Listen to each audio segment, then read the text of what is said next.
everybody doing? Welcome to Alumni Talk. Real special episode today. Of course, this is hosted by the ABL, the Alumni Basketball League. Looking to bring you some more college rivalry matchups this summer. You can find us at www.ablballing.com, at the ABL USA on Twitter, and ABL Balling on Instagram.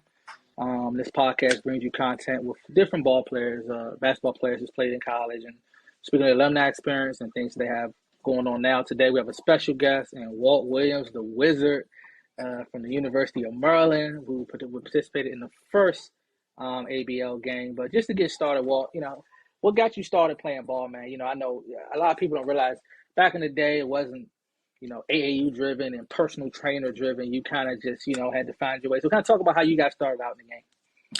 Man, it started from a kid, man. I grew up as a kid in a Fort Chaplain apartments, and I lived in a basement apartment, right? And so you could go out the slide door, and bam, you right out on the street in the back parking lot, and across the parking lot was this little makeshift playground. Man, had these monkey bars, and maybe the seesaw joint, and the how the little iron, maybe like a bunny rabbit or something that you swing back and forth. We had like two of those joints, and I used to go across there and shoot hoops in the monkey bars, and so the monkey bars were really big at the bottom, and it just got smaller and smaller until at the top it was just this one square, and I used to shoot in that right there, and on the other side, if you missed.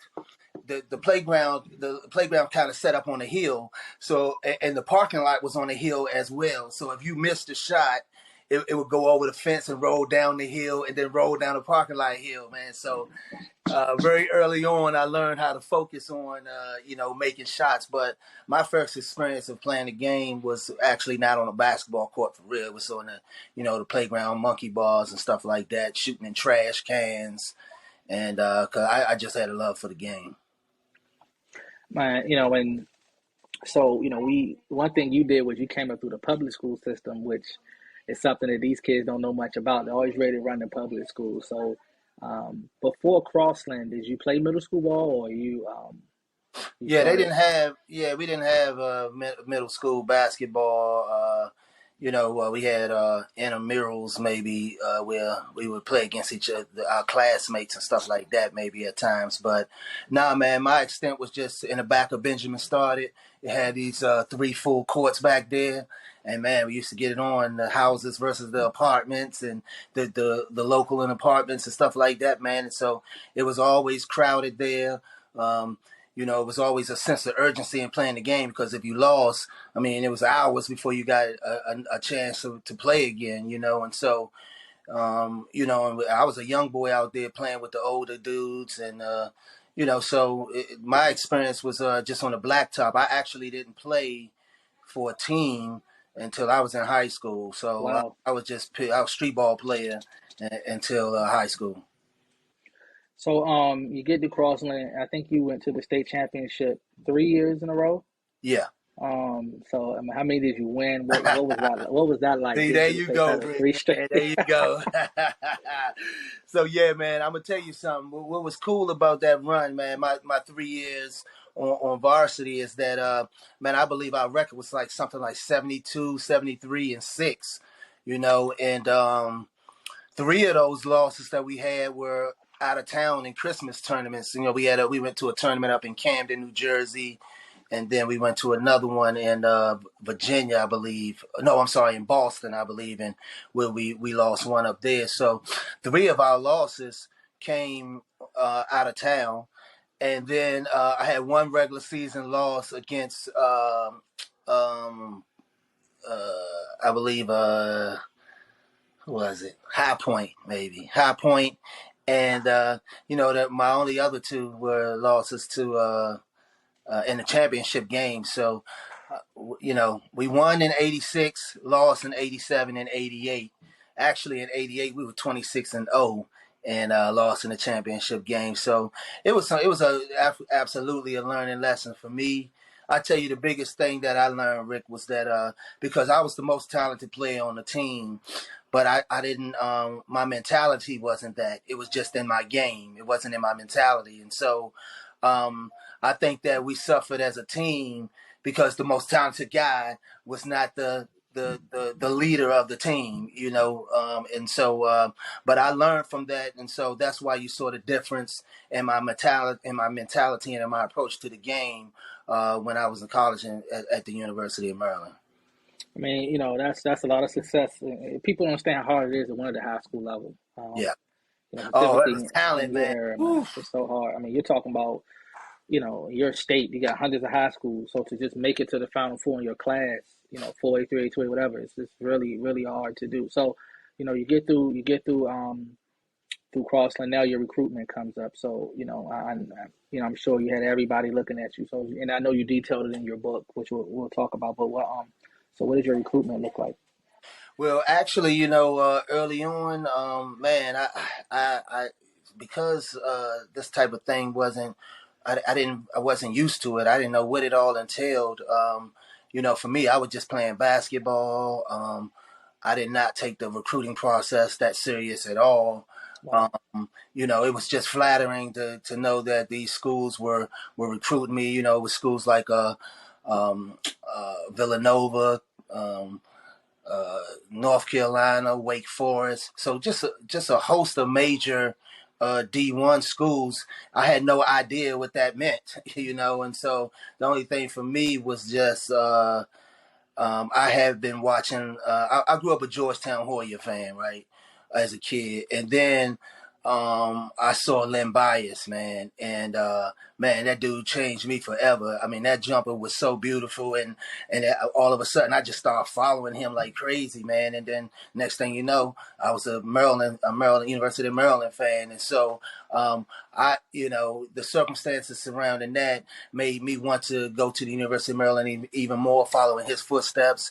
And the biggest thing, one of the other bigger things for me is that, man, I wasn't ready to leave my mama. I wanted to stay home close to Mom Dukes, man. And I wanted to play in front of her and family and friends. A lot of kids shy away from that. But me, I wanted all of that, man. I wanted to show, the dudes I grew up with, dudes I competed against. I wanted to show them on a daily basis, my growth and what this all was going to look like. I mean, so, I know you go to University of Maryland, and you go there amid some turmoil. They're about to get the sanctions, and you could have left, but you chose to stay. What made you want to stay, knowing that, you probably wouldn't get to play in the NCAA tournament? You think about kids today, Yeah. that's what they want. They want to be in a tournament. They transfer, they do all these things. So you, knowing you weren't going to the tournament, decided to stay, which altered the course of Maryland basketball forever because, they were able to get to the Final Four 10 years later and win a championship 10 years later. But, talk about what your mindset was when you made that decision to stay.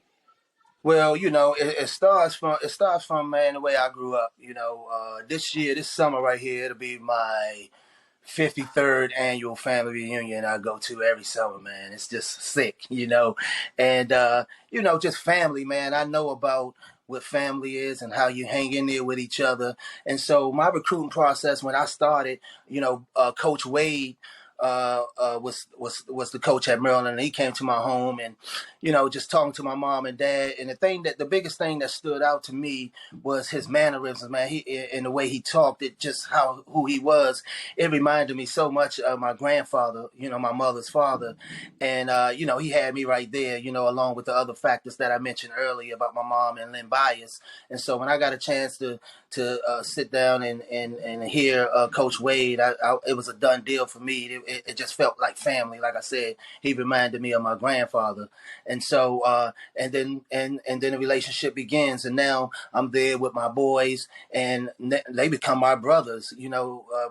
Playing the game at that level, you spend so much time with each other more than you do your real family. And so it starts to become more than just playing basketball. That my team, we we hung together on and off the court. We were thick as thieves, and so we were a real brotherhood, and I just couldn't imagine leaving them in tough times, man. So I didn't really agonize over any decisions or anything like that. I just said, hey, look, it's going to naturally come to me. If I wake up in the mornings thinking that, hey, I need to leave, then that's the decision I'm going to make.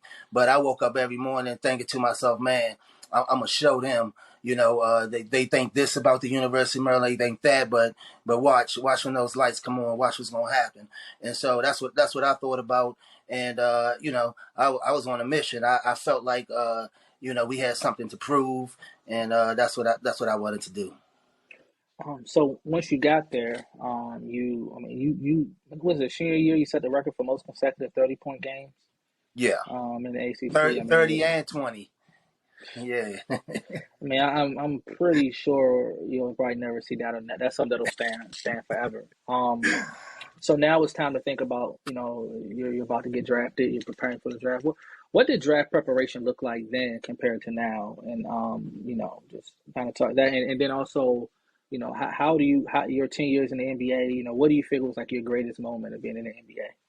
So I can tell you, my draft year, the draft had been in New York 10 years in a row, but then my draft year they moved it to Seattle, where it was raining every day. So it was crazy different. For me, I think I mentioned a little bit earlier, I love the game, watch the game, but the other stuff surrounding it wasn't like it is now. They didn't publicize where people were from as much. So I had no idea that I was watching people in the NBA that was from this area. I had no idea. So to me, I didn't even know playing on TV in the NBA. I didn't even know that it was a reality, coming into college. And so I remember this one day I was reading a Street and Smith's magazine, and it was my sophomore year going into my junior year, and it was talking about the top rated point guards, up and coming in the junior year, what have you, and I was one of them, and it talked about that I was a lock going to the NBA and stuff like that, and up until that point, I had no idea, man. So it was something that I never focused on. To be real with you, this is how I looked at it. When I was going into that gym, man, I was just thinking to myself, everybody that's watching this game today, everybody that's in this Cofield house in these seats today, I'm gonna show them. I'm gonna show them that I'm the baddest dude in here, right? And that was it. It wasn't no bigger picture of me trying to get to the NBA. It was just that day. I'm gonna show them. I'm gonna show them who the rawest dude in between these lines are, and then that was it. And then it worked out, that hey, I got drafted from that, but it wasn't a bigger picture, something that I was shooting for. It was just game to game. I was just trying to tear them dudes up, and that's what it was. And a lot of dudes had a lot of notoriety with them, and a lot of pregame stuff, and that fueled me. I thought that, Coach Williams was my coach from my sophomore year on. That dude was so real. And I had games out there where, it was things that he did that made me think to myself, man, this dude thinks I'm really good. And I was trying to show him because I thought that was so authentic, knowing that I know the type of person that he is. So I was trying to live up to that, and it helped me get to the next level. I say one other thing. The biggest thing I think was for me was being a point guard and being able to do that. That the ground level of that came from me playing street ball. I wasn't in an organized situation where I was one of the taller kids, and then you could say, hey, put them close to the basket. It was pickup games. Whoever get the ball, you have to be able to do something out there, or you're not gonna get the ball that much. So that's how I grew up. So now you get into an organized situation, and I also grew up playing with older dudes. So I couldn't just shoot it all the time. You had to make the right play, or you wasn't going to play with the big boys. Right. And so, yeah. And so now I'm in a college environment, and now I'm the point guard. And it wasn't that, I was so tall. I could handle that thing. It was a string on that thing because I was used to playing nothing but street ball, right? It's just that I just all of a sudden just started getting taller and taller. From my 9th grade to my 12th grade year, I grew from 6 foot to 6'8". And so, but I didn't lose my ball handling skills. It's just that I got taller and I wasn't like a goofy dude out there. I was coordinating and stuff like that. And so then when I'm in college now, and I remember us losing at home to Coppin State. And man, I was so pissed about that. And I thought in that game, our point guard was Tian McCoy. He was like a 5'10" point guard, but he was a shooter. He wasn't really a point guard. And so I asked coach, I said, hey, look, I think that I can play the point and Tian can play the two. And he gave me that opportunity. And I took that very personal because it wasn't, in that day, it was only Magic Johnson. They thought that was the anomaly. It was nobody else that can do that, right? And so I took that very seriously. And the first thing I did was say, hey, look, I'm going to be a coach out here on this court. And so I learned plays. I didn't learn what I was supposed to do on the play. I learned the entire play. I knew what everybody was doing on every play so that they never had to look over the sideline. If they didn't know where they needed to go, I could direct everybody on every play, right? And what started to happen is I didn't pay attention to where everybody needed to go because it became second nature to me. Now what I started to authentically see is where defenses were. I can tell now, when this action happened, he's not in the right position right now. This is going to be open right here. So what started to happen is I could see what was going to happen before it happened. Mm-hmm. And it was just from me taking the seriousness of being a point guard and saying, hey, look, I'm going to be a coach on this court. I'm going to learn to play as if I'm the coach, not the player. And I know I run over here and I do this, but I don't have no idea what everybody else is doing. So that changed the direction of my career as well, because now the knowledge of the game and the awareness of what's going on out there mixed with the talent and skill just went to another level. I always think when watching you play, you would probably have a lot more fun in today's game. Yeah, I would love it. Oh my goodness, man. You'd be doing it differently. So just I want to touch back on something. So Georgetown and Maryland. Now, I don't consider it a rivalry. They don't really play, and they're okay with that. They may compete for the same players, but it's just it's two different.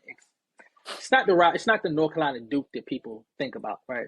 So when you was at Maryland, I don't think you guys played Georgetown. Nope. But how did you view them from a Terp perspective? Like, did you see them as like your enemy, or Oh no! So look, we go out, we would see each other in the clubs and stuff, and hey, we was all boys, we hang out and all that. But we also used to talk trash. I used to let them all know, like, man, if we ever get a chance to play y'all, I'm gonna fire y'all up. They had they had Dikembe and Lonzo and those guys, and I used to talk so much trash to them in the clubs and stuff, man. So it was definitely a friendly rivalry, but we were all boys, man. It was always a brotherhood. There we understand what it takes to get to that level and the elite athletes that we were, and so it was that underlying brotherhood there, but absolutely want to compete against each other, because here's what I think that if the reason why it's not like a Duke North Carolina rivalry is because we don't play each other. I believe that if we consistently played each other on a regular basis, annual basis, somebody's going to win. But I think that both will win, because I think you'll be able to keep kids more at home because they will want to play in that game, to have those bragging rights. That's part of how Duke and North Carolina recruit well at home, because they know guys want to play in that game. And so, I think that could be used as a recruiting tool for both, regardless of what the outcomes were. And it's funny because when you go into Terp's locker room, I always tell people this. When you go to Terp's locker room, you don't see Maryland versus Duke. You see Maryland Georgetown right in that room, and that's by design, right? So when recruits come in there, they can see that, and people don't understand like that part where that bragging right makes a difference in recruiting, and that means more to them than actually playing the game. Like they don't want to deal with that. They want to recruit say, but be able to say, I lost to them twice, I beat them twice. But just to go. So you had two sons that play or son that play. What was your experience with your sons in terms of them coming behind you? Well, I tell you what, man, it was great being able to coach them and just give them the tools. Man, it's so much more nerve wracking, watching them play than when I played. I tell you that. But it's always great. It's always fun, man. It's such a joy. It was such a joy to see their growth in the game and just seeing them out there playing and having fun, man. That was always a big joy for me. Just seeing them play any sports. My oldest son Tyrese, he played football a lot, as well. That was when it was football, basketball for him. And then, Kamari, he was a guy that was like me. He was a normal sized kid, and then all of a sudden he just grew like crazy. He grew You know, crazy fast. I yeah, remember. and so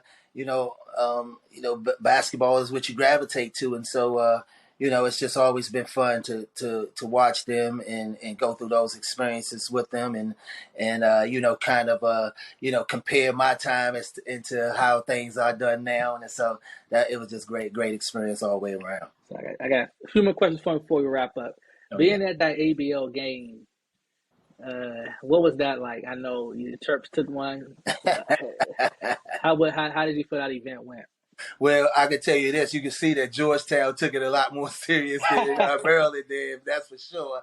And you know what? I hope that that's something that can continue because, I think that if it was to continue, you will see that rivalry get a little bit more serious than it was in this first one. And who knows? That could possibly spark the current That's the hope. players and get that going because That's at the the end of hope. the day, I just think that will be a great recruiting tool for both schools, and so that's something that I always regretted in my college basketball experience is not having the opportunity to play Georgetown, let alone playing them on an annual basis. So I got to do this one for the internet. This question here. So this is for the local guys, right? So. Whenever I get you guys like you, DJ, I ask a question, it's going to have everybody talking, right? So in high school, who were the three best players you played against? Oh, or saw. The three best players you played against or saw in high school. That's easy for me, man. No question. So this is not only that I played against, but I would say that I've seen a little. I'll say maybe a couple of years before then that I would go to high school games and watch, and then after I college and NBA, all that I was watching high school games throughout and stuff like that, and so. In that I've seen, no question for me, the three best I've ever seen is Byron Tucker, played for Potomac High School, Henry Hall from Parkdale, and Mike Tate from Oxon Hill. Those three dudes were prolific out there, man. I'll tell you something. And so that also helped me in when you talk about Byron Tucker and Mike Tate. Byron Tucker's 6'10", 6'11", Mike Tate 6'8", big, strong dude. And in that league back in the 80s, 6'8", 6'9" dudes playing with their back to the basket, but also getting on that 3-point line off the handles. I mean, it wasn't a 3-point line until my junior, senior year, but just being out on the wing, handling that ball and all that.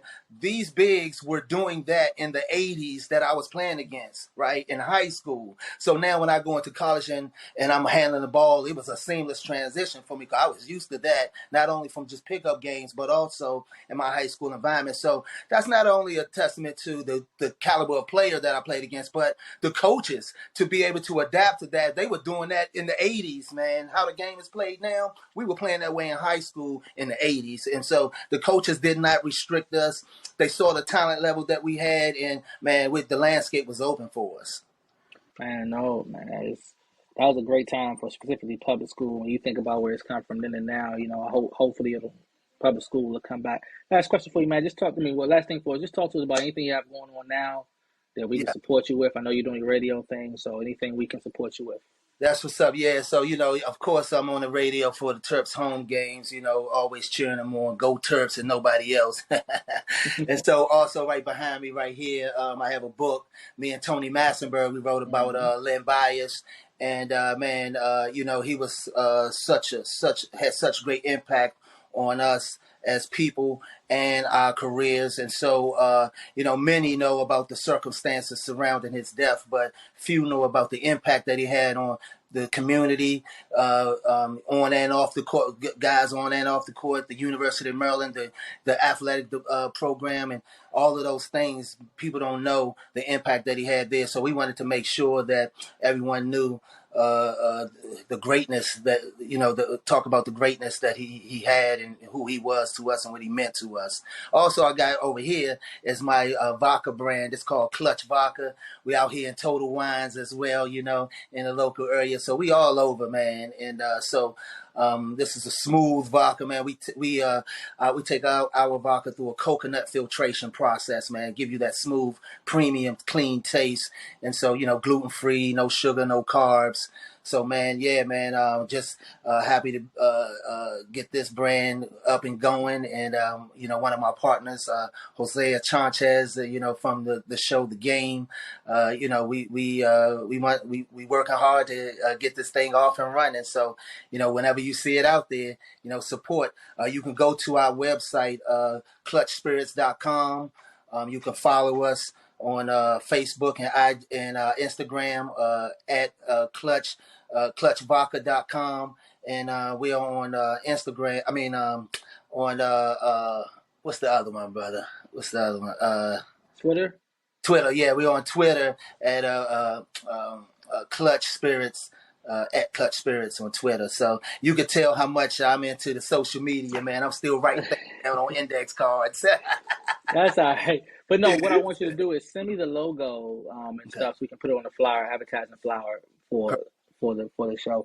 Thanks for coming, man. My guy, I've gotten to know you over the last 15 years, man. It's been great, man. You've always been a good resource to me. Just give me advice in terms of how to keep going this basketball thing, and being able to do some business together with the Suns and stuff. So it's just been great to get to know you, man, and appreciate you stopping by, man. So thanks for having Walt Williams stopping by. Remember to support the ABL, ablballing.com on the website. This podcast will be on Apple Podcasts and YouTube, and we look forward to more episodes. Thanks, my guy, and we are out.